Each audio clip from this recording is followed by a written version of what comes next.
Hey everyone, it's Jason. Welcome to 18 Holes, a golfing game. This is the expansion that just recently came out. Putting, wings, and coastline. So this is required. You have to have the base game, 18 Holes, because it has all your main courses, all your cards, your golf clubs, all this. This just adds some extra gameplay elements. So it's going to add some new tiles in there, which are the coastlines. It's going to add a new element you can add in with wing. And it's going to add a putting mechanic. Now, what is nice is because you can play with one or all three of these if you like. If you just want to add putting in, add putting. If you just want to add wing, just add wing. If you want to add the coastlines, to get some different tiles, you can add those in as well. You do not have to do any of those. You do not have to add all three. You can do mix and match. I'll probably do it when I play, unless I'm playing the pre-made courses. Obviously, I probably won't use the coastlines, but I might just add the putting and wing in anyhow. Although, I would kind of recommend maybe, before you add the putting in, is maybe just play a game or two first. Even if you're going to play with other people, maybe play a game or two first by yourself before you bring some on. Maybe as not, if you don't have people that game a lot, because it just adds an extra full mechanic to the game. But let's take a look. First thing I want to do before anything is, with the Kickstarter for this, they added for 18 holes, they added a new deck box insert. So it fits the same box as the original box, but it kind of expanded the tile spaces a little bit more. Now I left everything in the baggies and I didn't really shove them in too tight. But I have all my cards are sleeved. I have room for all my sleeved cards in there for the base game. I have all my tokens in here nicely. I have a couple extra spaces in there for some of the tiles. Not that I really need it. But I mean, I could probably drop a few over and not have them be up as high. Or put some other stuff in there. But it fits all the base game really nice. So it's an upgraded thing. I'm hoping they're going to put this in all the new boxes. But if not, if your tiles seem to be overflowing, or the stuff just barely fitting, might want to check into getting the upgraded insert. Now, the downside is the upgraded insert will not hold all of the expansion content as well. So here's all the expansion content. I have some dice for putting, I have my cards, and I have my new tiles. So this stuff will not fit in that box. But outside of some of the tiles, like the new coastline tiles, that's not really a bad thing to have the putting almost in a separate box because it's a completely separate mechanic. So the way there is, if you see there's extra room in here, this is because there was Kickstarter bonuses, which on their website you can buy separately as well. So there's room to fit all of that new content in there. So let's look over how putting goes, and we'll kind of fit it. So there's a couple of new cards. There are the new green cards for your putting. There's a longest putt card. There's some new player action cards. There's a bunch of dice, winged cards, and winged tiles. So how does putting work? Basically, set up the game as per usual. Do everything the same as you'd normally do. There's a couple of things. You could draft some different drafting clubs and stuff in there as well. But then you have these extra cards in here. At the start of each hole, you're going to you place a putting card down, which will explain how to putt in there. And what you're trying to do is, so let's just look at one of these cards. So when I get to the hole, and they're going to have these nice little backs on there, kind of cool. So when I get to this hole, what you're trying to do is, depending on which side you come in the hole from, is which number you're trying to roll. Each player will get a set of dice. So you'll get one white die, 2 yellow, 2 orange, and 2 red dies. You're going to get a total of this number of die. And then what you're going to do is you're going to roll these dice to try and get that number. So now you can roll any number you would like. But you can only, I believe, roll... you may never roll more than 7 dice. So 2, 4, 5, 2, 4, so all 7 dice. Because of the way the game works, so this is essentially what it does, is you're going to roll dice trying to hit this number. On this course, it's a one keys or putters for easy. I'm trying to roll a 9, and you can go up to 10 higher.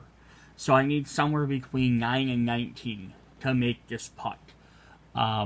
So my best option is to probably roll my lower. So the white's your lowest die, has 1s, 2s, and 3s on it. Your yellow is your next one. So this has 3, 4s, and 5s on it. Your orange has 4s, 5s, 6s, and 7s.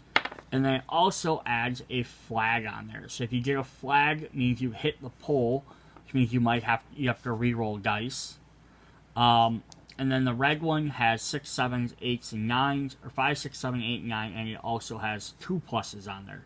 So basically, the farther you are away, the higher the dice will give you higher numbers, but you have more of a chance of rolling them flags, which make you re-roll dice. And now each card's gonna have different numbers, so like those are all 9s. This one, if I hit from this side, I have 9s. I have 12s on the other side. You get some of the harder ones. Let me grab one of those. So you could get one like this, which is going to have 24, 24, 24, 30, 30, and 36. Just showing it has different difficulties. Some of them might even be something like this, where it's going to have nothing on this side. So if you're coming from this side, you can't even putt. You have to recorrect to a different side. But let's say I came in on this side and I had the top one. I have to roll 30. So I'm going to roll all 7 dice, just to see what happens. So I rolled all 7 dice. So I got 12. Try and see if I can figure out my numbers here. I'm going to maybe angle this down a little bit more so you guys can see it. So I got 2 5s. That's 10 plus 12 plus 6, and then a 3. So 10, 22, 24, 25, 26, 27, 28, 29, 30, 31. So I got 31 of that 30. So I scored. Great. I won. Now, that means I won the hole.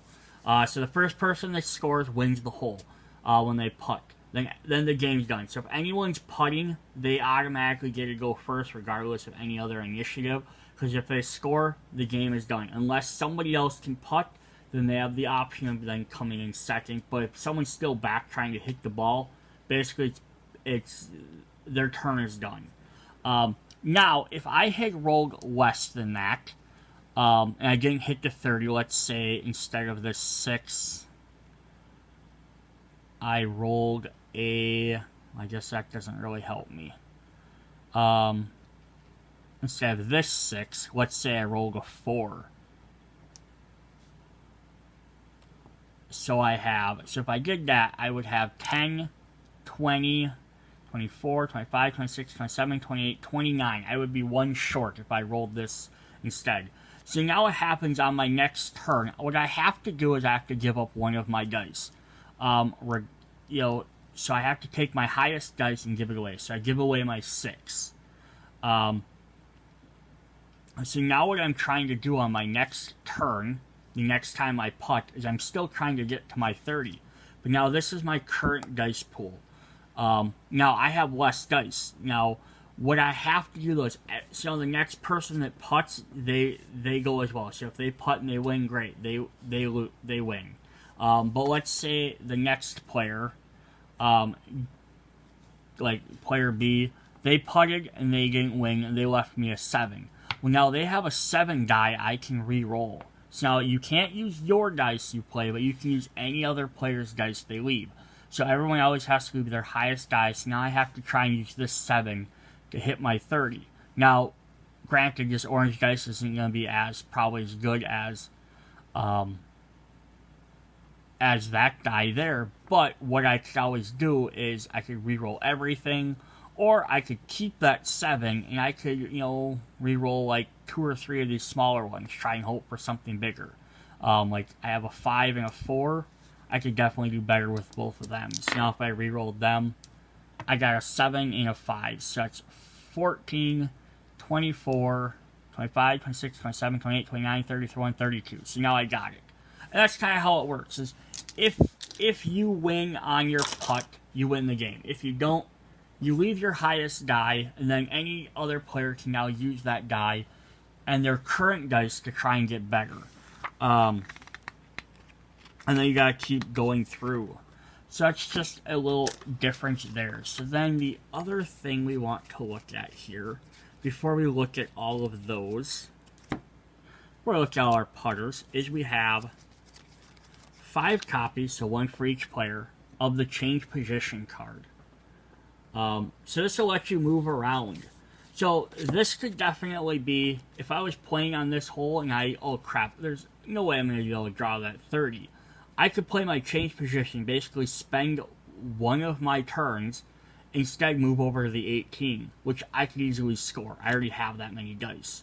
Because I've already rolled, what, I had like 22 or something by the time I took out that 1-6.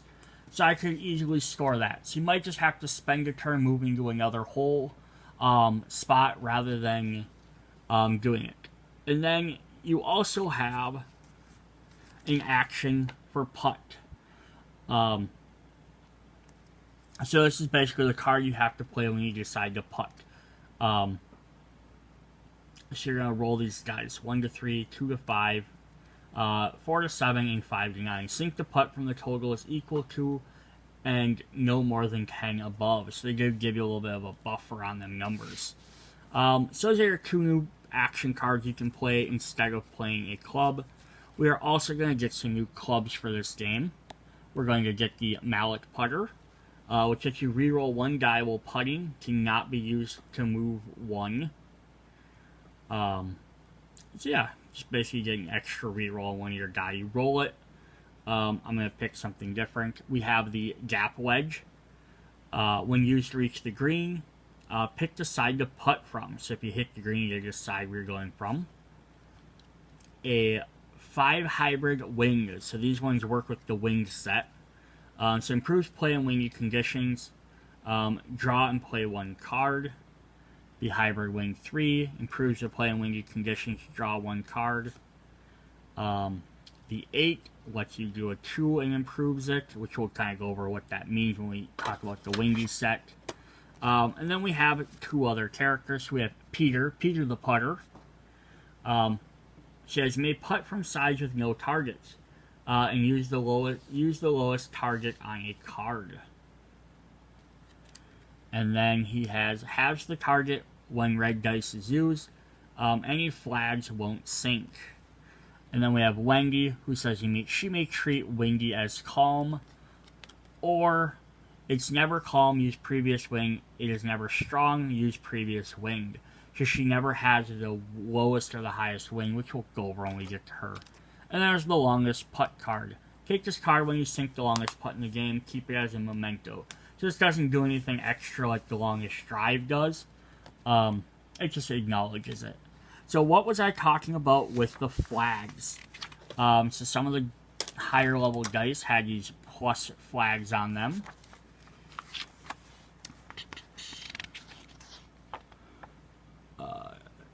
Alright, so the flag icon here says, some dice have the flag symbol. It represents the ball hitting the flag.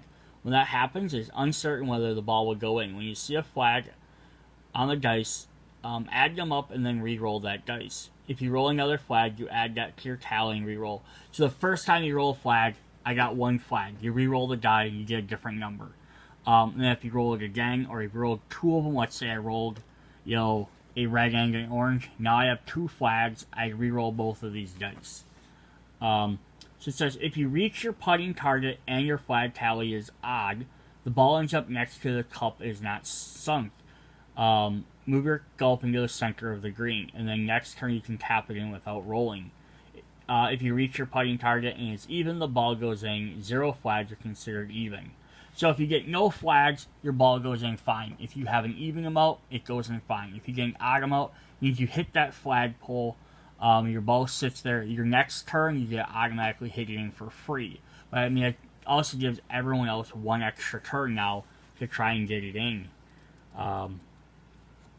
Yeah, so the higher number on the dice are more likely to roll a flag, so you don't always reach for the strongest dice. So even if you need 18, it doesn't always make sense to grab the highest number of dice no matter what.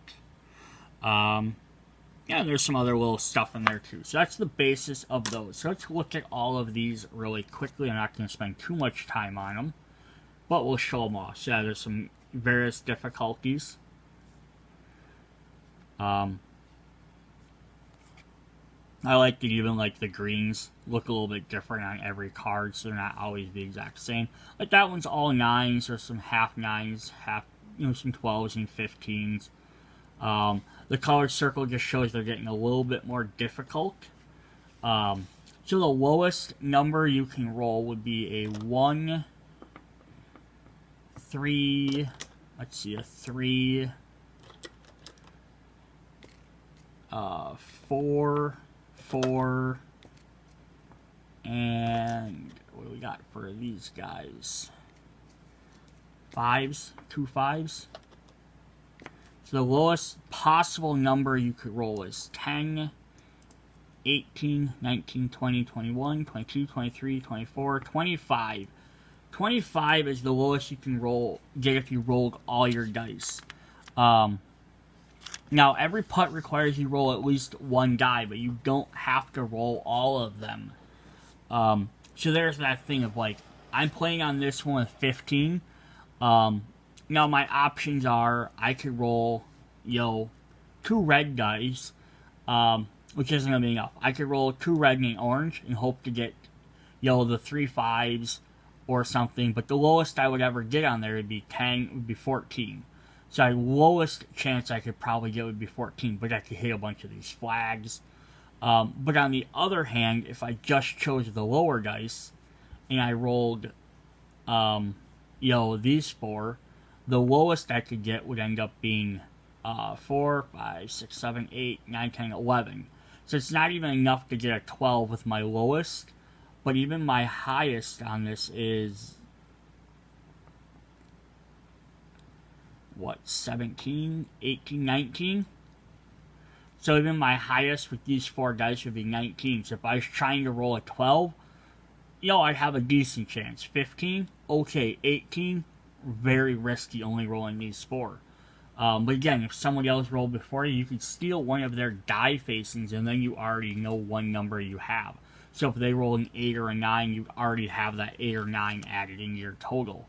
And if you're re-rolling after your first time, so again, if you use all 7 dice, that means now you're down to 6 dice. It's going to be a lot harder to hit that.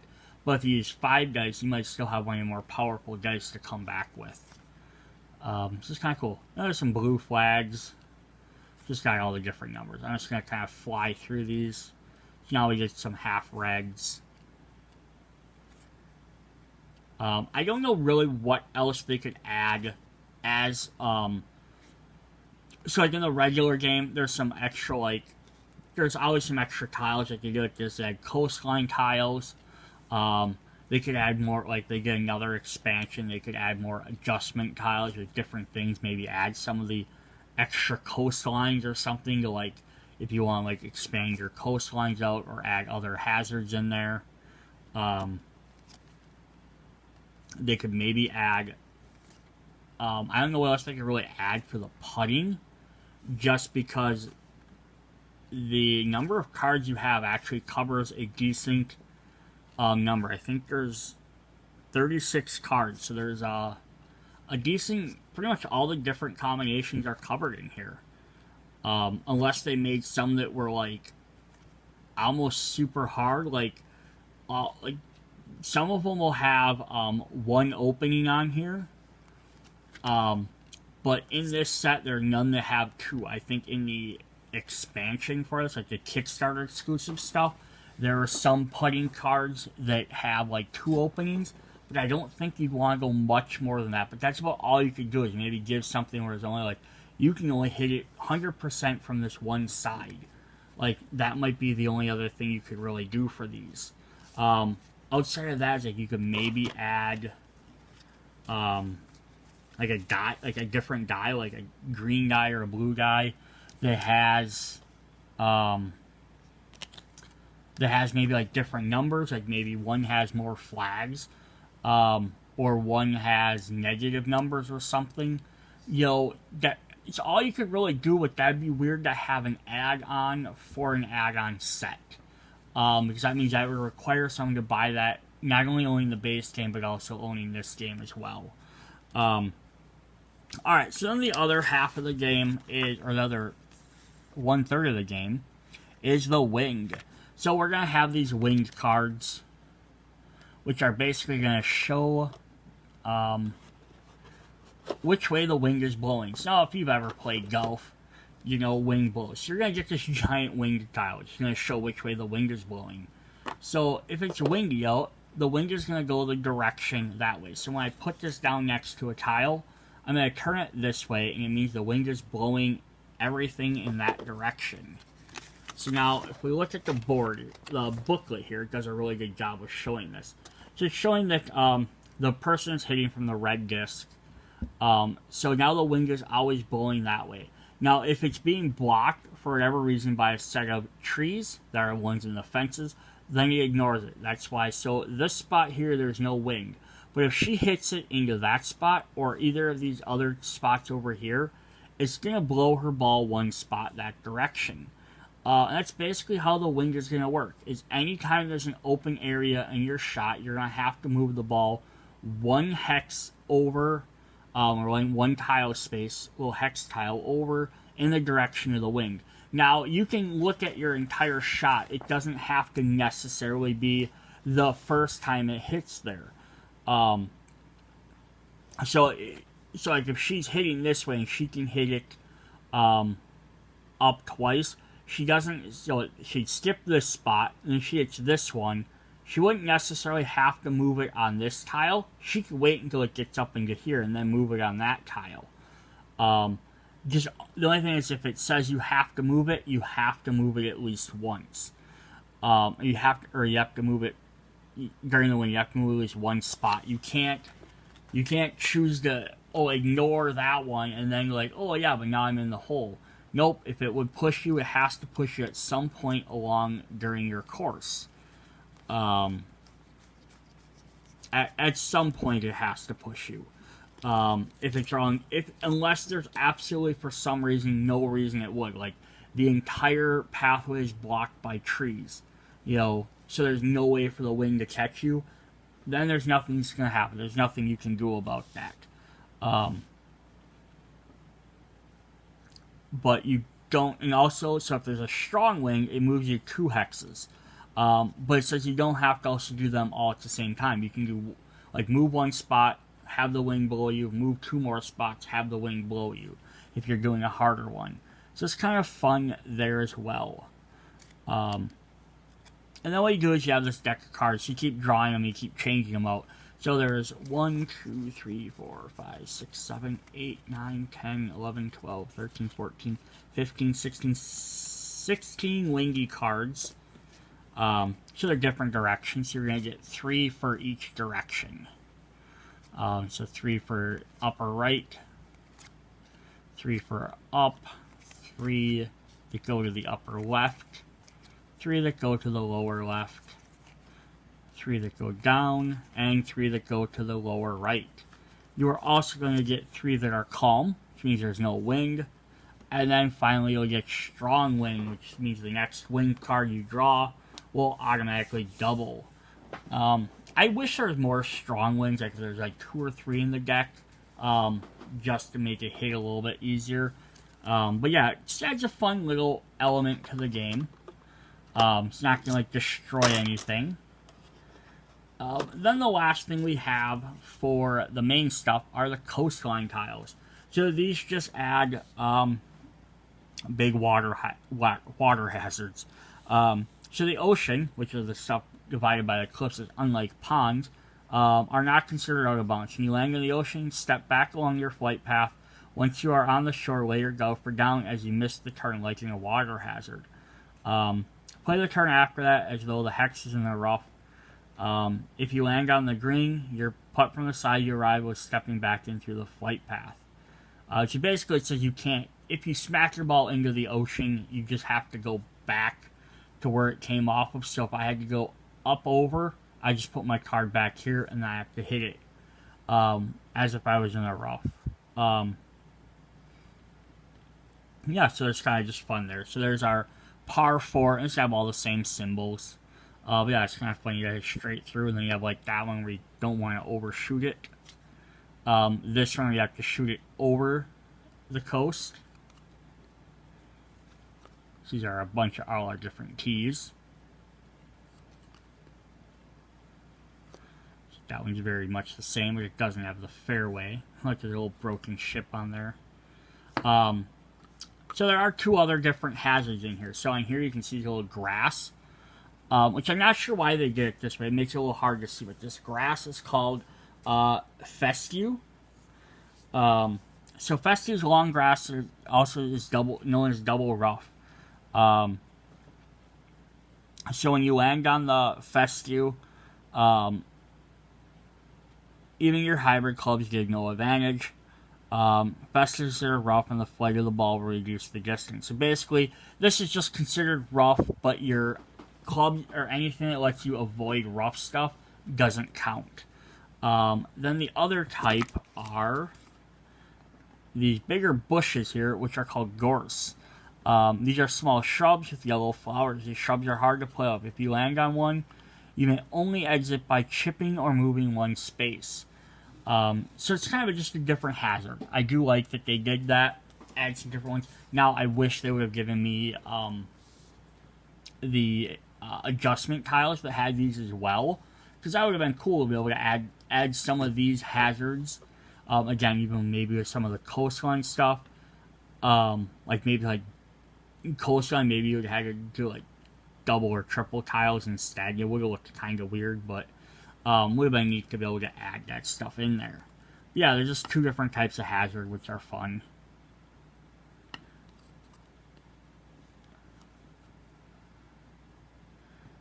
So then those are all our different keys and our holes. We do have some more tiles. Let me grab them out. I also like that the numbers on these tiles continue. So they're like going up to 50, up to 60, so they're just continuing from the numbers from the base game. Because you usually buy expansions, they'll always just change the numbers around. Like, oh, this is expansion number 1. It's kind of nice. They just kept them all the same, just in order. So eventually we can maybe end up with like 100 some tiles if they make another expansion. Although I'm not sure how much extra design space there are on some of these without, to add a decent amount of all the different things you can think of. Like this has lots of coasts, some have like 1 or 2 spots. This one has a whale. The only thing I could think of you could maybe add to this game to make it different or add like an extra element would be like adding maybe like mini golf. So you add essentially like hazards that you have to hit around that have extra little effects. Like, oh, I have a pipe that I have to, like, if I hit this into that pipe, it's gonna go that direction.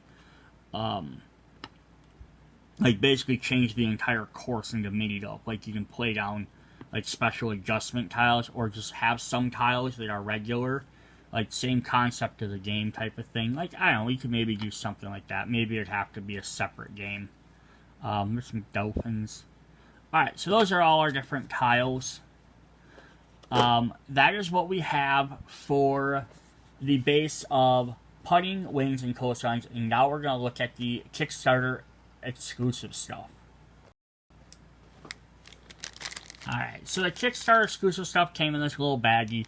Although it is available on their website to buy. I think it's like, I want to say it's like $10 or $15. So I mean, like, getting it through the Kickstarter was as a free add-on was definitely the nicer way to go. But I like when these companies at least add an extra way to buy it, so nobody's completely out. So we are going to get 3 new tiles. Some new coastline tiles.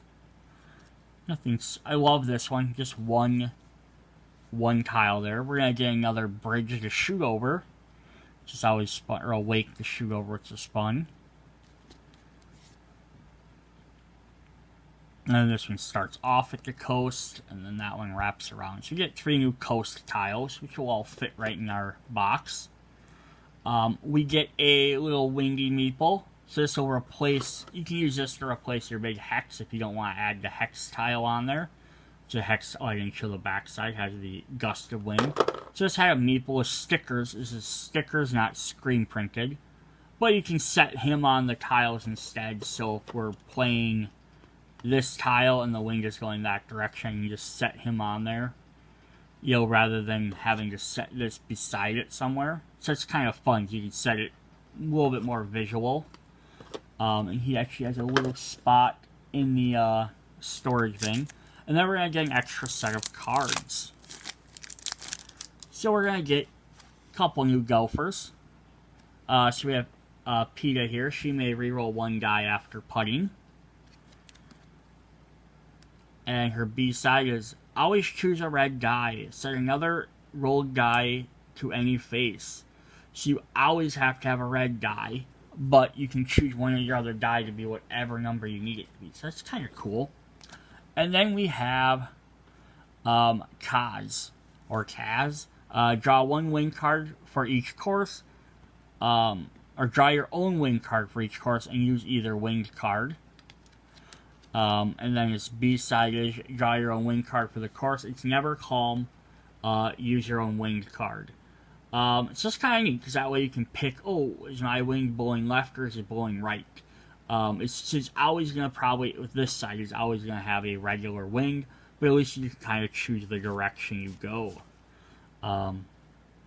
So that's fun as well. Then we're going to have a bunch more putting cards. So we did miss them. So here are the ones where a little bit more challenging because there's 2 sides that are missing. But again, I think even with all of these, because these now add up to 62 putting cards, so I think they pretty much cleared all the design space you can do with this. Again, unless I said they added extra die, which was something they could do, because these numbers, even though they're like whites and yellows and reds, don't have any indication onto what the dice are. So if you added extra dice that did, again, like maybe one that had more flags, maybe one had negative flags on there, or negative numbers to like just give a difference to it. You can add that. So this has 3 open spots. There's not too many that have like a really high number and then really low numbers. So there's maybe something else they could do, like these 3 sides are like 42 and then these sides are like 9. So like, you know, you might want to move to the other side. But yeah, these are definitely interesting, different things. Here's some like really hard ones. Like here's a little bit 36 and 18, so that's a very drastic difference. But those are the rest of the putting cards.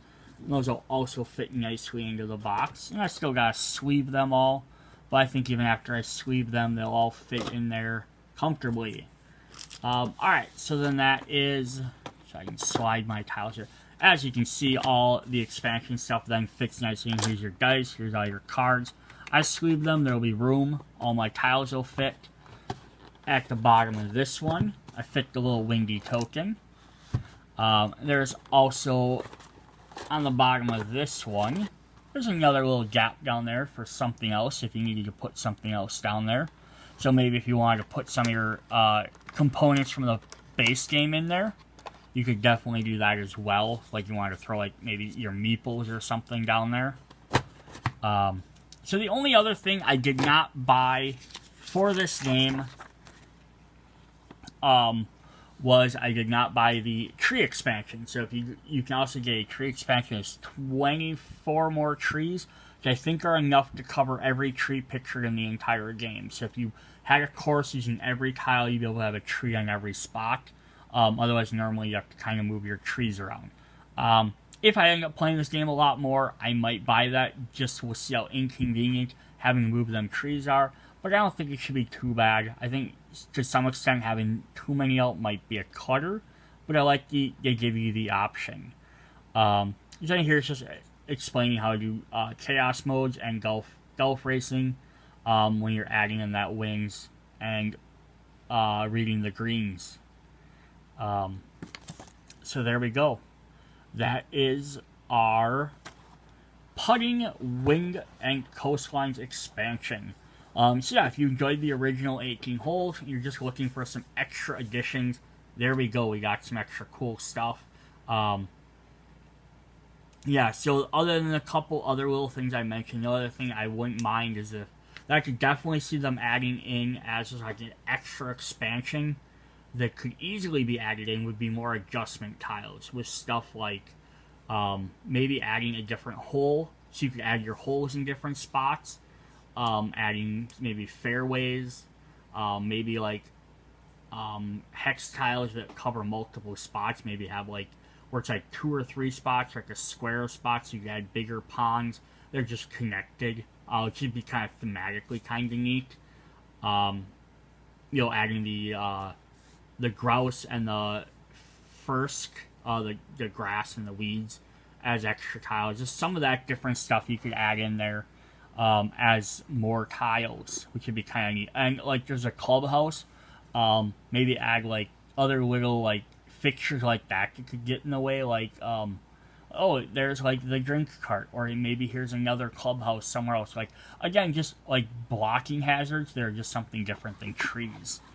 So that'd definitely be cool. Alright, so if you enjoyed them game, we're also going to do a video on the Course Architect, which is a side game by the same company, Seabrook Studios. This will be a different video, but this is a roll and write game on designing a golf course. So if you enjoy 18 holes, but you want to play another adjacent game to it, you'll have to check out this video. See you guys there. Bye.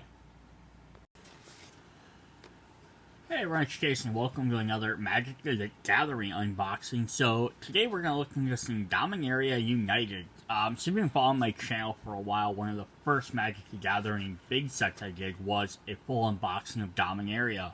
Because I'm such a huge fan of the original series before they started jumping all the different planes and stuff. Not that I don't like a bunch of those, but I love the original world. So I was super excited every time they return to it. So I definitely had to pick up some of these. I'll probably buy some more, like maybe one of the fat packs and some other different packs eventually. But I just saw these and I wanted to grab at least a couple. Plus, then you're kind of here to see what's in there. So we got the draft packs, which are your 15 card booster packs, which are like your typical Magic packs you use for drafting and stuff like that. So they also contain 3. Just says, return to where all began. Dominaria, an ancient playing field with countless cultures, legends, and forgotten treasures. As a secret enemy plots to invade, the people of Dominaria must band together to protect their home. Use the legendary creatures that come in every pack to assemble a new coalition and defend the plane where magic started. So we're going to get a bunch more legends. And of course there's Karn on the front, who was originally just the golem for the Weatherlight, and then he became the, Urza gave him his Planeswalker Spark. He created Mirrodin. He had stuff to do with Kamigawa, and then he created Mirrodin, which then eventually took host to New Phyrexia, which I believe is the ultimate enemy of this set, if I haven't checked too much into it. Then we're going to take the Jumpstart pack, so we'll probably start with this one, just because they're themed packs, but I like to see what's in here. So, Jumpstarts contain 2 20-sided booster packs. Each pack has 18 randomly inserted game cards and 2 traditional foil lands. So these jumpstart packs, they're meant to be more very themed. So if you get the draft packs, they're 15 cards, with your rares, commons, uncommons, and they're just kind of whatever. You can get these set boosters, which kind of theme them a little bit more. So you might have like 2 or 3 different colors. We might have like stuff based off lots of like red and blue, or you might have elves and angels, or elves and soldiers. You get at least some sort of theme until you get to the rares. I think the uncommons and rares kind of get a little bit more away from that, but at least the commons are all kind of themed. These are even more so. So you're going to get 2 wild themes like Mystic Mischief or Totally Ruthless, and then challenge your friends to find out who's best. So what's neat about these, because they're two 20-card decks, you can sit down each, play a little, you use these as just like starter decks and play a little short games, or You can smash two of them together and make a full deck. So we're going to pop in and see what's in these. I've done some dump packs in the past. So I definitely just wanted to check out to see what ones came in here. Any other little, that's all legal information, don't care about any of that. Our trusty easel.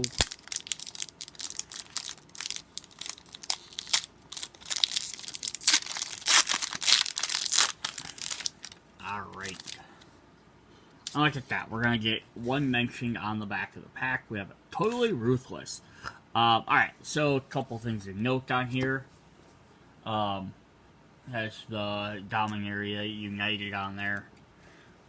Number 6, this is pack number 6, so these are kind of set. So if you get Totally Ruthless, every time you're always going to get the same one, versus getting a random collection of anything. And back to this regular magic card. So we're going to get black. So let's see what we got here. We got Cult Conscripted, a skeleton warrior. Ooh, I love skeletons. This is an uncommon. 1 cost, 2/1. Cult Conscript enters the battlefield tapped. Usually skeletons do if they have abilities. Pay 2 to return Cult Conscript from your graveyard to the battlefield. Activate only if a non-skeleton creature died under your control this turn. His eternal rest turned out to be more of a quick nap. Well, that's actually fun though. So a 2/1 for 1, pretty decent, although he comes in tap. But the fact is you can pay.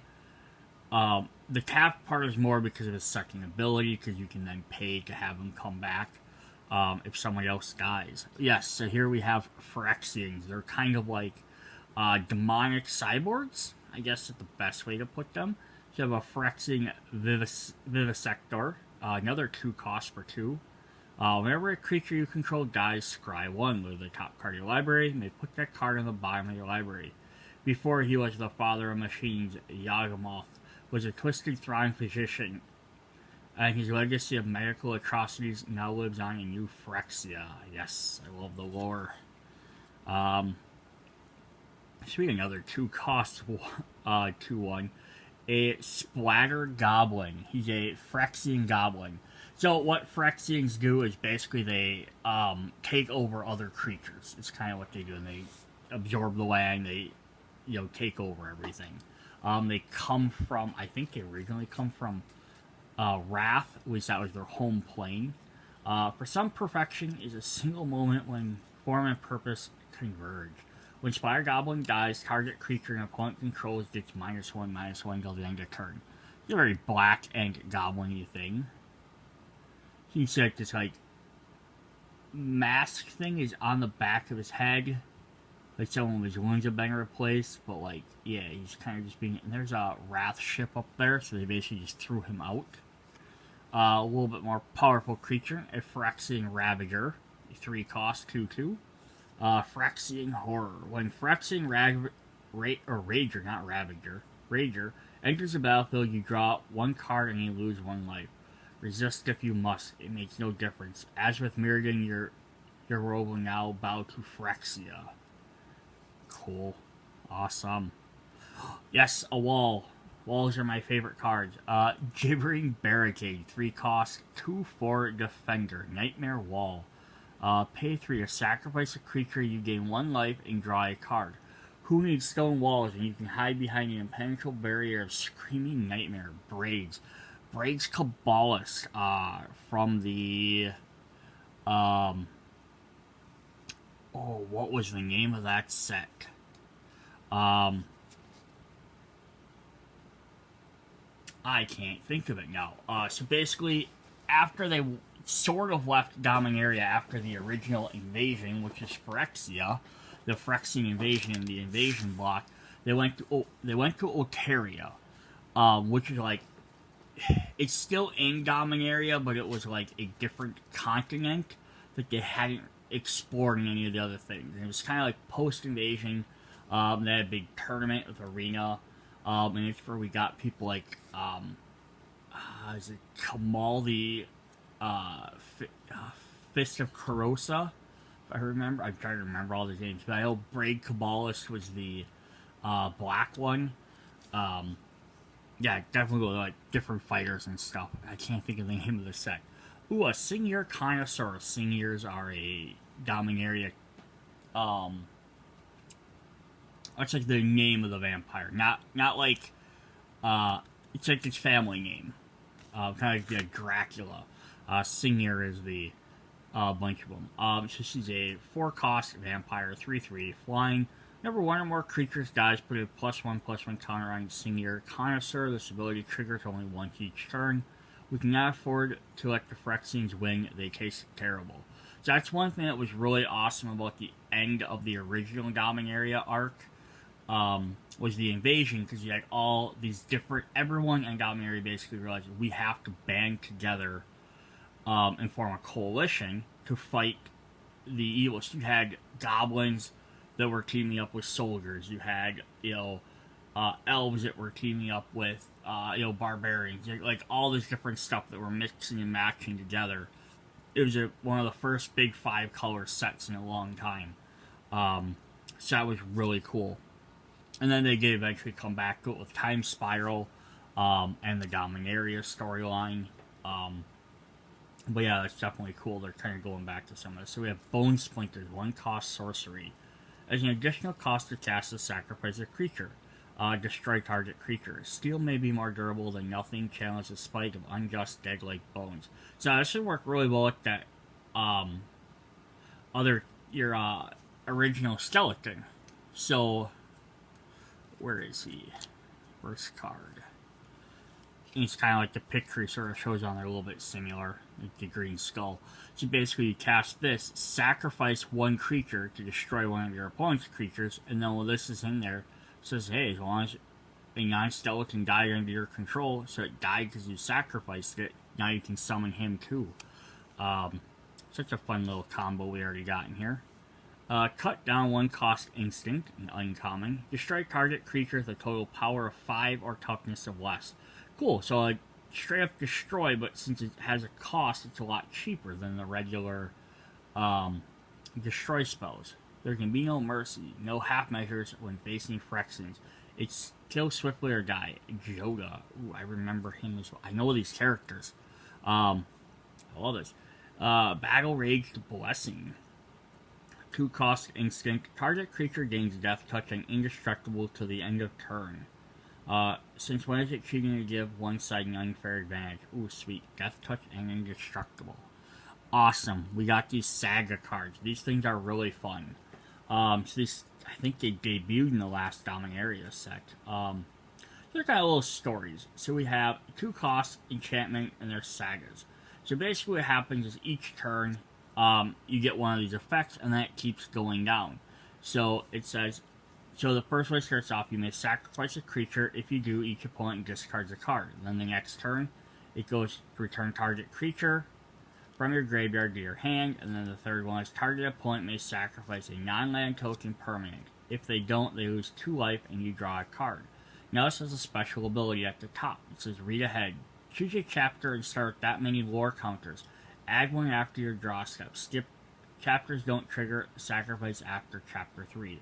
So that's kind of cool, because like if you're like, I really just need set number 3, you can do that. Or if you want to start with set number 2, you can do that. Because maybe you don't, it says you may sacrifice a creature, maybe you don't even want to bother. Just start it on set 2, then you get to 3 quicker. So that's kind of a cool effect. Then we have a rare card here. We have Tyrannical Pit Lord, who's a 6-cost demon who costs 6/6. Flying Trample. Tyrannical Pit Lord enters the battlefield. Choose another creature controlled. The creature gains 3/3 and has flying. When Pit Lord leaves the battlefield, sacrifice the chosen creature. Well, that's fun.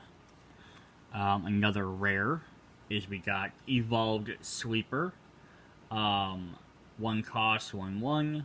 So it's a human, and then it says pay 1 to evolve sweeper becomes a human cleric with base power of 2/2. And then pay 2 if evolved sweeper is a cleric, put a death touch counter on him, and it becomes a Phyrexian human cleric with 3/3. And then if you pay another 3, evolved sweeper is a Phyrexian, put a +1/+1 counter on it, and you draw a card and you lose 1 life. So basically, you pay 1, get 1/1. But if you end up paying, what, 3, 4, 5, 6, 7 total, he becomes a 4/4 Death Toucher. Which is pretty crazy. A human, Phyrexian human cleric with Death Touch. So it's kind of a neat mechanic. Then we're going to get some lands. So there's some different swamp lands. Those two are the same. Ooh, we get that one. We get this cool fancy one. I love that. That's awesome. And then we get 2 foil lands. Alright, so that's not bad. Definitely some neat, interesting stuff in there. There's 1, 2, 3, 4, 5, 6, 7, 8 lands in there. So 8 of the 20 cards are lands. That's not terrible, but that's your total Ruthless. So you can make a little black deck. You get all the theming. It's all about sacrificing and the Phyrexians. And let's see what the other one. Oh, sweet. Okay, so then the next one we're going to get whites. We get white and black. Opposites, sometimes complementary. The Coalition Legion. So this is number 2. We have the Samite Herbalist, 2 cost, 2/1. Whenever Samite Herbalist becomes tapped, you gain 1 life and scry 1. Spiritual wholeness is not something you can give yourself. It is attained through the divine blessings and healing of another. So we got a healing deck, it looks like, baby. Benelish Faith Bond, 2 cost, 1/3. Vigilant and List, new ability.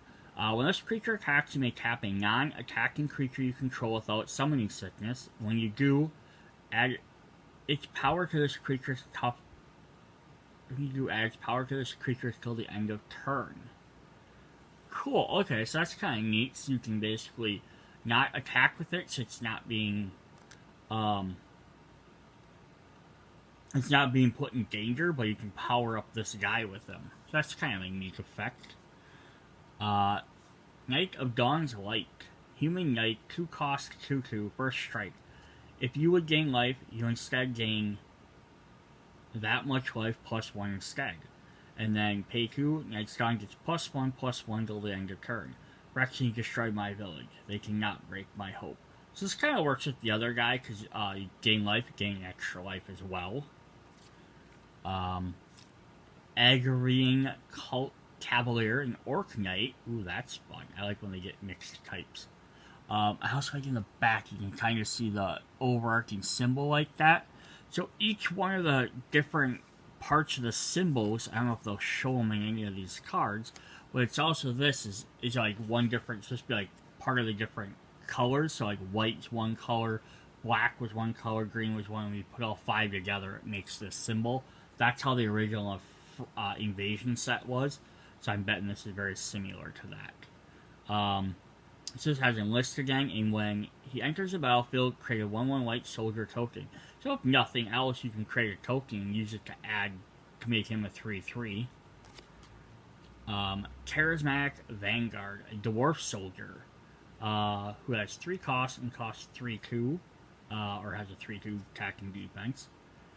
Pay 5. Creatures you control get +1/+1 till the end of turn. This battlefield is an anvil. My mace is a forging hammer, and you, Phyrexian scum, are the scrap metal that is about to be reshaped as I see fit. So we got some life gaining, we got some power boosting, very white stuff. Griffin Protector, 4 cost, 2/3. Flying. Whenever another creature enters the battlefield under your control, Griffin Protector gets +1/+1 till the end of turn. Griffin flocks still patrol the skies above Zalgafrim Void as though they are waiting for their old home to reappear. So now this should work nice with your Cavalier, because if you already had him out and you play that Cavalier, now he's going to gain 2 because you get that soldier as well. Nice little combos in here. Take up the shield. 2 cost instant. Put a +1/+1 counter on target creature. It gains lifelink and indestructible till the end of turn. You and I are part of my pride. As long as I live, I will protect you. Boosting up someone and then using with that other guy who gains bonus for adding extra life, definitely helpful. The Prayer of Binding, 4 cost, enchantment, flash, so you can play as same as an instant. When Prayer of Blessing enters the battlefield, exile up to 1 target non-land permanent an opponent controls until the Prayer of Binding leaves the battlefield. You gain 2 life. When a Phyrexian agent cannot be killed, they must be contained.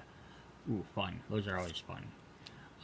Join Forces. 3 cost instant. Untap up to 2 target creatures. They get +2/+2 till the end of turn. Okay, you take the 16 Ragers and the Hulk on the right. I'll take the 10 Defilers and the Plague on the left. Ready? So Danatha to Raga.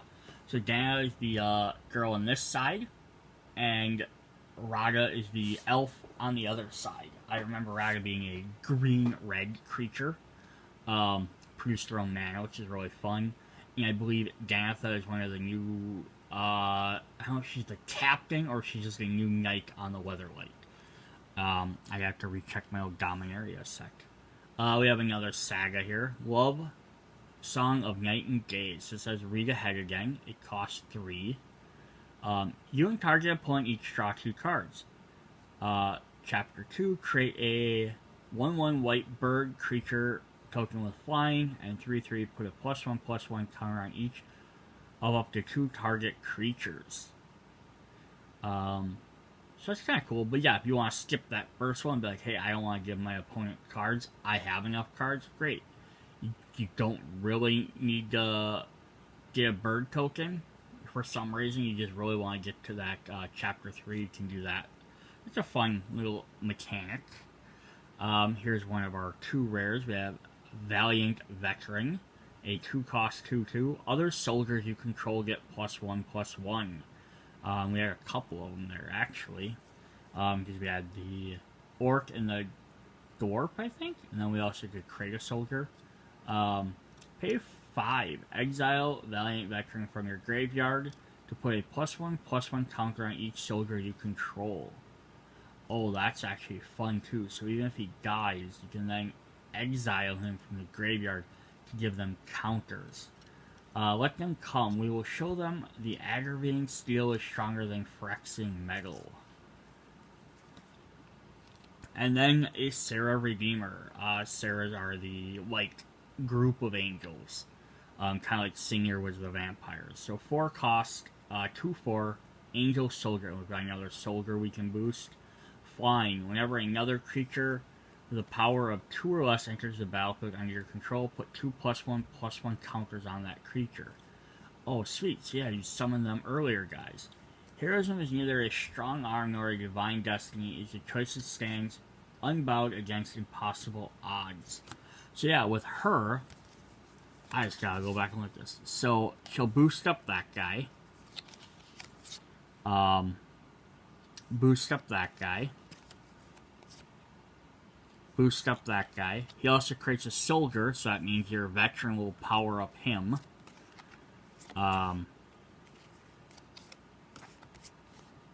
She'll boost up that guy. Won't boost up him, but he's a soldier, so he can get a bonus from the other thing. Boost up the Griffin.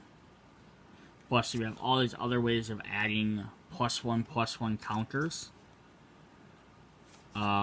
Yeah, so there's definitely some neat stuff there. And then, some good synergy. Granted, you buy more packs, you're going to get other different stuff or combine with other sets. But here we have our different Plains cards. We have 3 different artworks. We have 2 more there. We have our 2 foils. And we have our really neat stained glass window one. Yeah, so that's definitely, that is the, Coalition Legion. That was our jump packs. You get 2 little mini decks. You have a black and white one. How well these 2 work together? The black one was all about sacrificing and killing stuff like that, and the white one was all about gaining life. So they don't. These 2 particularly might not work super well together. But you know, that's all right. that's kind of how it is. You can try them out, or you go and buy another set, maybe get 2 more different ones, give you some different options. Alright, so now we're going to look at our regular draft pack.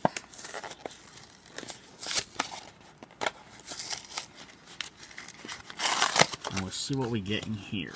Alright.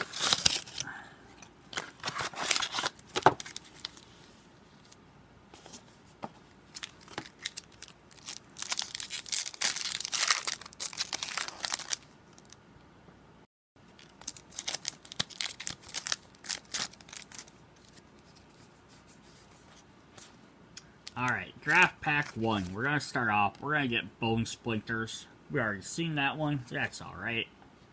Now we're going to get some new ones. Anytime we get a non-white or black card, it'll definitely be something new. Negate. 2 cost, blue, instant. Counter target non-creature spell.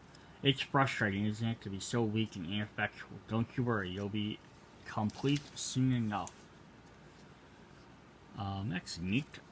Here's a white card. So we have a Heroic Charge. And there's Raga and Dolly. Oh, I already forgot how her name is pronounced. But there's a 4-cost instant with Kicker. So Kicker's a fun mechanic. So you can pay an additional 1 colorless, 1 red.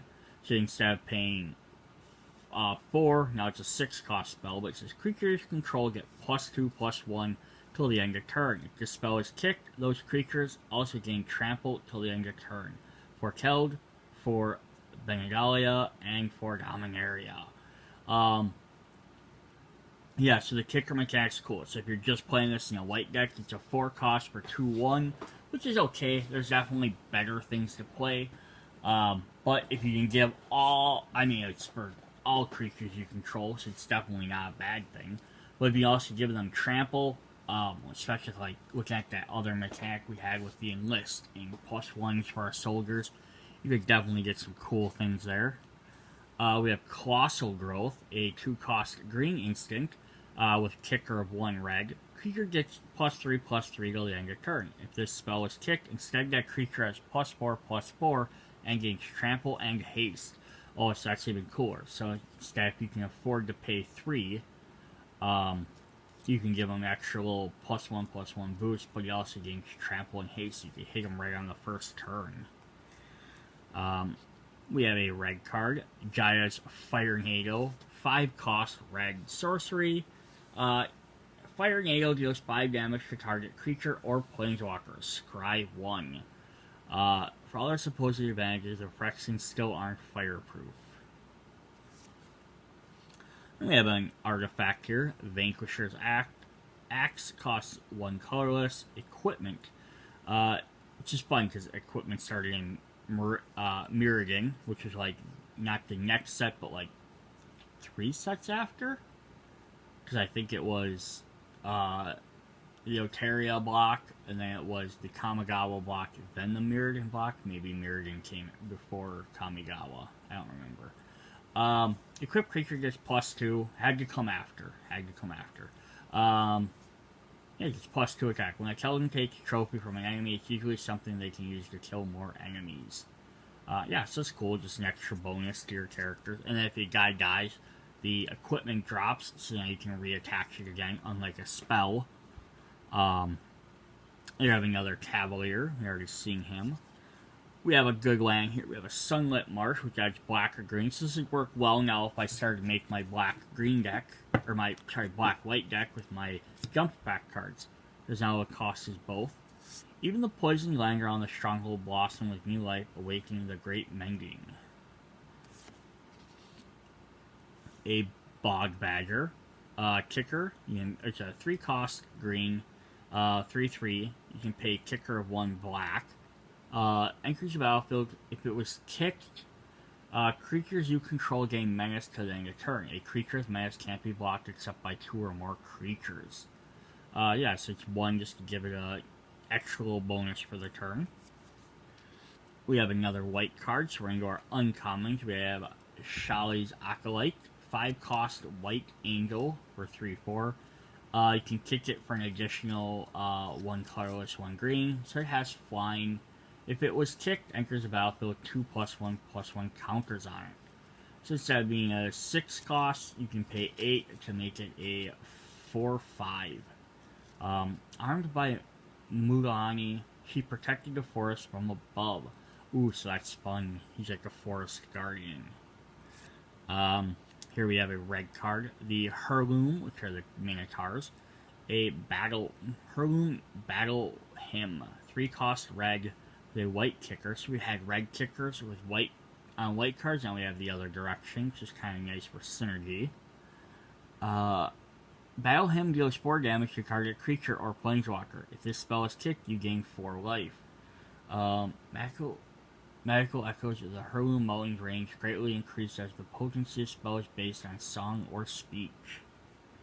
Nice. Frostfish Strider. Oh, this guy's probably gonna go in my ice deck that I have. 5 cost blue, 4/4. He's an elemental giant. Ward 2. Whenever a creature becomes a target of a spell or ability an opponent controls, counter it unless that player pays 2. Oh, that's fun. And then, when Frostfish Strider enters the battlefield, tap target creature an opponent controls, and put a stun counter on it. If a permanent with a stun counter would become untapped, remove 1 from it instead. Lots of blue cards that ice cards just permanently tap them, or until the end of turn. Now they're just adding a stun counter on there as a mechanic for it, which is kind of fun. Alright, so our rare card is awesome. We have Johora, the Ageless Inventor. Human Artificer. She's a blue, red, 2/3. Says tap, put 2 Ingenuity counters on Johora, Ageless Innovator. Sorry, not Inventor, Innovator. Then you may put an artifact card with a mana value of X or less from your hand onto the battlefield. X is the number of Ingenuity counters on Johora. So you get to play artifacts for free. You put 2 on there, and then you may put an artifact with the mana of X or less from your hand on. That is crazy. So the first time you tap her, so player can't tap her the first turn. Next turn you can tap her because you have summoning sickness. You get to play a 2 cost artifact for free. And then next time you can put up to a 4 cost, then up to a 6 cost. Oh boy, I mean she's not super strong, but dang. Alright, then we have a foil here. Tribute to Uborg. Or Urborg, which is the Swamplands. This is a 2 cost black spell with instant kicker, 1 colorless, 1 blue. Target creature gets -2/-2 till the end of turn. If the spell is kicked, that creature gets an additional -1/-1 till the end of turn for each instant and sorcery in your graveyard. Oh, with blue, that could definitely be bad. You could easily take out some big creatures with that. Then we got a land. And then we got a token card. So we have Merfolk, 1/1 Merfolks. So something will create those. And on the back, Friday Night Magic. Card number 7. So I'm hoping this 7 isn't linked to the these numbers here. You know what I mean? So I'm hoping that it's not like there's only 6 other jumpstart decks, and then this is like card number 7. That would kind of be a bummer. Alright, pack number 2. We have another Battle Rage Blessing. We've seen Volish Tideturner, Merfolk Wizard, 2 costs, 1/3. Tapped, add 1 blue mana. Spend this mana only to cast an instant or sorcery spell or a kick spell. That's still crazy. Because blue loves to cast spells. I love it. Ship Suspected Characting. Sheldred's agents have a tendency to drift off course as they sail through the Vada seas. Another Samite Healer. A green card, Bite Down, 2 cost. Instant, target creature you control deals damage equal to its power to target creature or planeswalker you don't control. Yavrima takes care of herself. The Kavu are evidence of this. What does your coalition offer that the forest cannot provide? At least there's some mention of Kavu. I love them. They were one of the first new creature types introduced. Because I believe during the invasion block, up till then, there hadn't really added many new creature types, very rarely. So they added the Kavu, and then they really haven't went back to them since. They're basically just giant dino type beasts. The Get-To Amplifier, these are one of the fire races. 2 cost, Human Wizard for a 1/2 attack defense, kicker of 3 with blue. When the amplifier enters the battlefield, if it was kicked, return target creature an opponent controls to its owner's hand. Whenever you cast an instant or sorcery, gains +2 attack till the end of the turn. It's kind of fun. It's kind of weird to show them shooting like fire and then it doesn't actually do any damage. Black card, 7 cost, Withering Necromass, Zombie Giant. It's a second giant, so maybe there's a cycle of giant.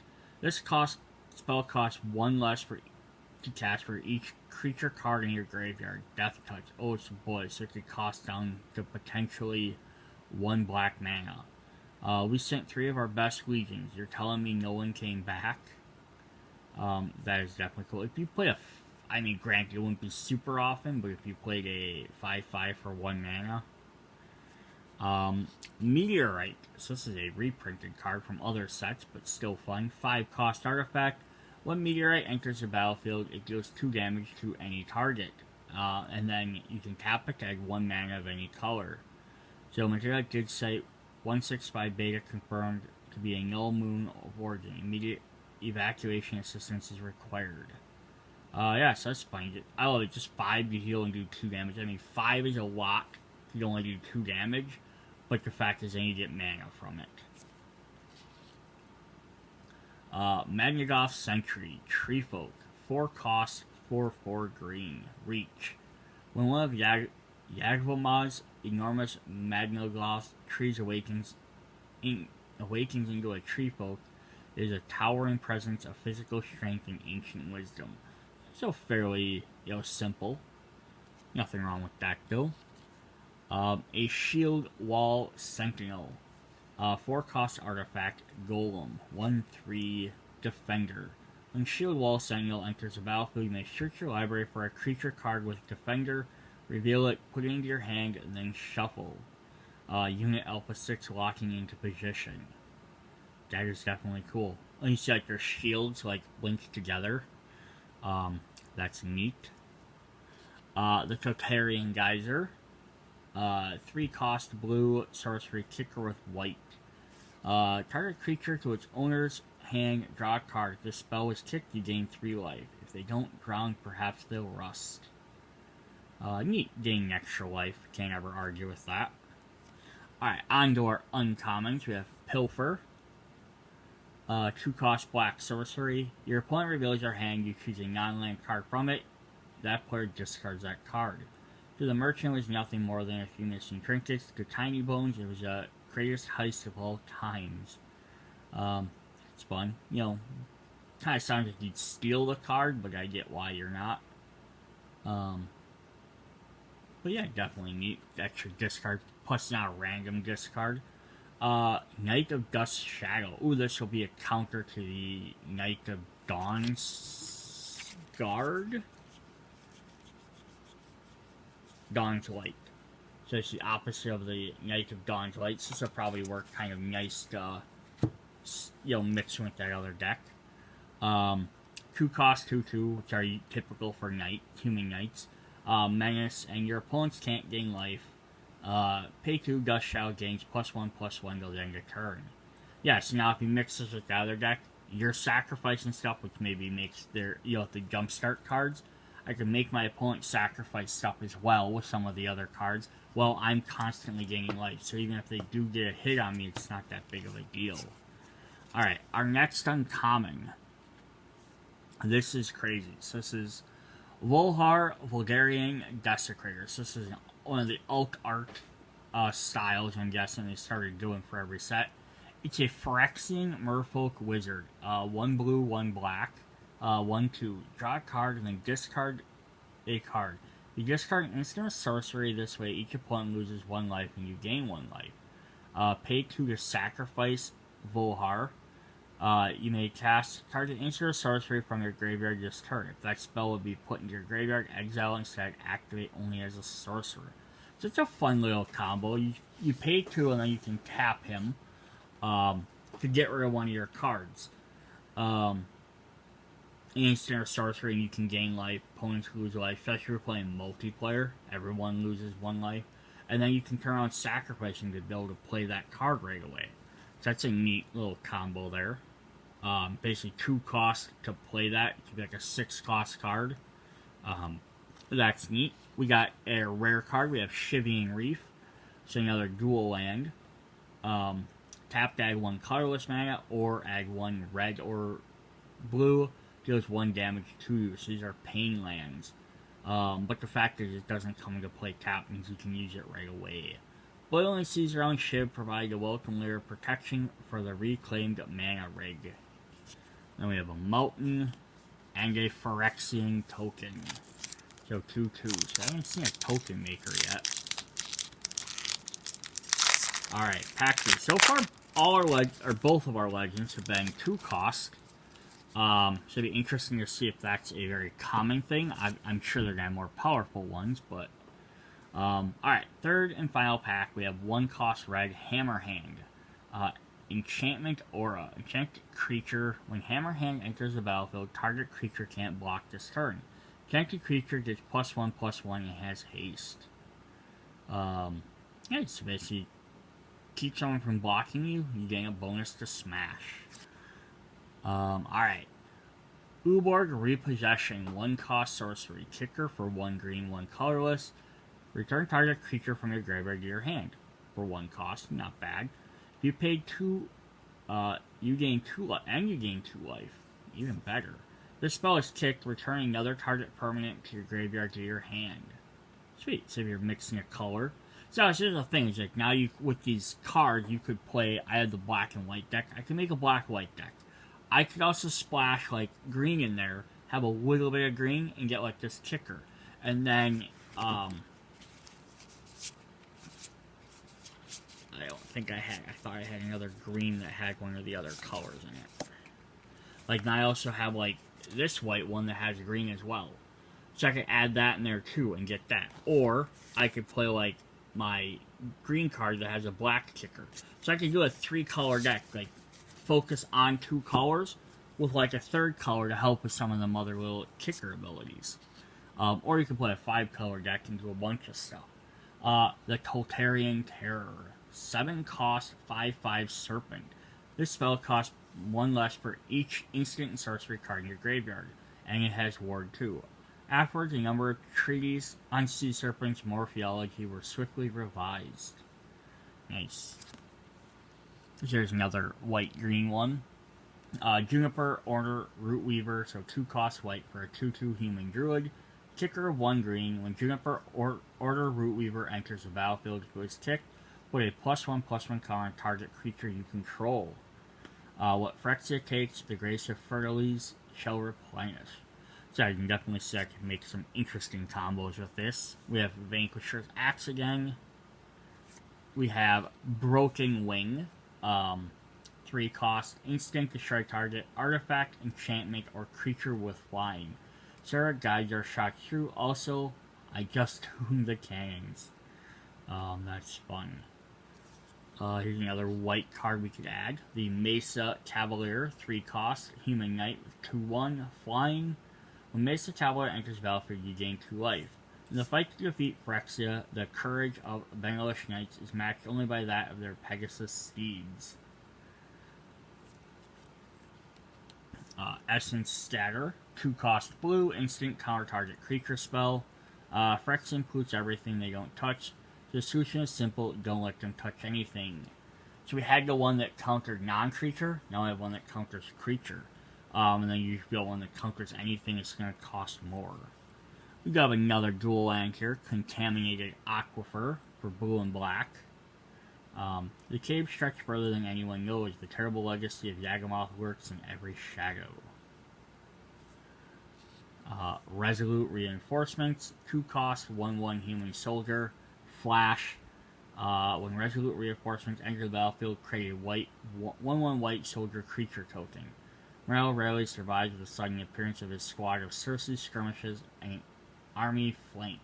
So again, this worked really great with that white deck I had. This is our first uncommon, because you could definitely add extra soldiers, get extra creatures.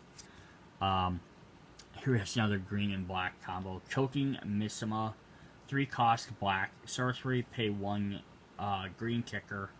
If this spell is kicked, put a +1/+1 counter on a creature you control. All creatures get -2/-2 till the end of turn. Now this one's definitely cool, but you have to watch it with your play the white deck. So allow 1/1 soldiers. But if you had that one, the one guy we had, you gave +1/+1 soldiers.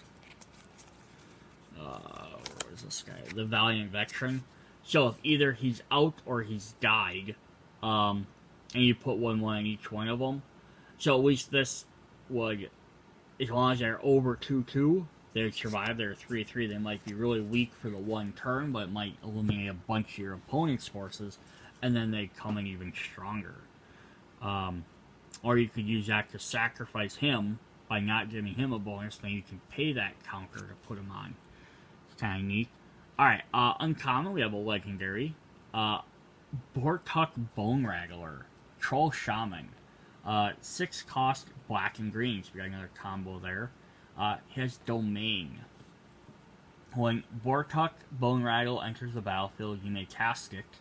If you cast it, choose target creature card in your graveyard. Return that card to the battlefield if its mana value is less than or equal to the number of basic land types amongst the land you control. Otherwise, put it in your hand. So the basic land type should be the 5. It would be mountain, forest, plains, island, swamp. So as long as you, so if you had all 5 of them, you could play a card for 5 for free. But if you only had 3 of them, then you can only play at 3 cost. Definitely a fun mechanic. They had one like that in the other set that used having more of each color gains you bonuses. So that's definitely fun. Our rare card for this set is Defiler of Vigor, a Phyrexian Worm. 5 cost, 6/6 green creature with trample. As an additional cost to cast green permanent spells, you may pay 2 life. Those spells cost 1 forest less to cast if you paid this way. This effect reduces the only amount of green mana you pay. When you cast a green permanent, put a +1/+1 counter on each creature you control. Okay, this is crazy for multiple reasons. So the second half of that, whenever you cast a green permanent, you put a 1/1 counter on each creature you control. So yeah, you casting stuff, everything gets bigger, including this guy. The middle effect there with the trampling. So this works like Phyrexian Mana, which is a special mana type they made in the new Phyrexia set. So basically what new Phyrexia set was, it was a special symbol, would be upping your cost up there. Sometimes it is paid cost as well. But basically you had the option of either paying 2 life or paying that mana color. So if you didn't have that mana, you could pay 2. It lets you splash in other colors into your deck that you might not normally be able to afford by paying life. This basically turns all your green cards into Phyrexian Mana. As long as you can pay that life, you can get them. So that's actually really cool. Alright, we have a foil here. It's a Fortress Vine Wall, another wall, which I love. 2 cost green, 0/2, Plant Wall, Defender. When Vine Wall enters the battlefield with the top 6 cards of your library, you may reveal a land card from among them, put them in your hand, put the rest on the bottom of your library in any order. Nice, so basically it's going to sit there and take some damage for you, but you get to find some stuff for it. We got the blue glass. Now we have 4 of the 5 colors. We just don't have a mountain, I think. Did we get one in the last? We got one in the first pack. I could be wrong. Yeah, maybe we just have 3 of them. That's alright, though. And our final thing is, of course, a bird token, which we have stuff that creates bird tokens, so that's definitely fun as well. And then on the back of there, they mentioned the secret lair, which is like their super limited time things. Yeah, this is card number 8. But these also say A by them, so I don't know if A versus F has a difference. There's the other...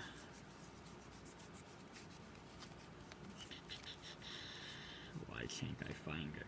Yeah, that one says F as well. So maybe F is for Jumpstart, maybe A is for these. I'm not sure. Yeah, basically secret layers are like super limited time sets. They're really expensive, but they're always like, they're exclusive cards. You're not going to get anywhere else. Sometimes they're reprints of stuff with different pictures on them. Sometimes they're brand new cards. Very interesting. I always find them neat to look at, just it's too expensive for me. Yep, so that was introduction here in the Dominaria United. So again, a lot of kicker, multicolored sets, which is definitely a thing they like to do with this. Bringing back some old cards like the Sagas. The Phyrexians are back, which is really fun. Yeah, so we'll kind of see. I think they started doing... I was kind of reading up on this. I haven't been keeping up on my Magic the Gathering lore as much as I used to back in the day. But if I understand is what they're doing is, like, this is the first of 3 big blocks to Phyrexians. So they're kind of leading up to a big, giant story. It's 3 interconnected blocks, but they're not like the old big set and then 2 small sets. They're not going to be in Dominaria. I think the next one takes place in... Why can't I think of the name? It's the Fairy Tale world. I don't know why I can't remember it. It's one of my favorite sets that came out recently. That's the other one that had more Saga cards in it. And then I think the third one goes back to Ixalan. So I think it's like the 3 blocks kind of tying together, like the Phyrexians are battling over multiple domains. I believe that's the storyline. Alright, yeah, if you guys enjoy this, let me know in the comments. Definitely like the video so I know that. And if I buy more, I'll definitely do some more videos. Alright, see you guys later. Bye.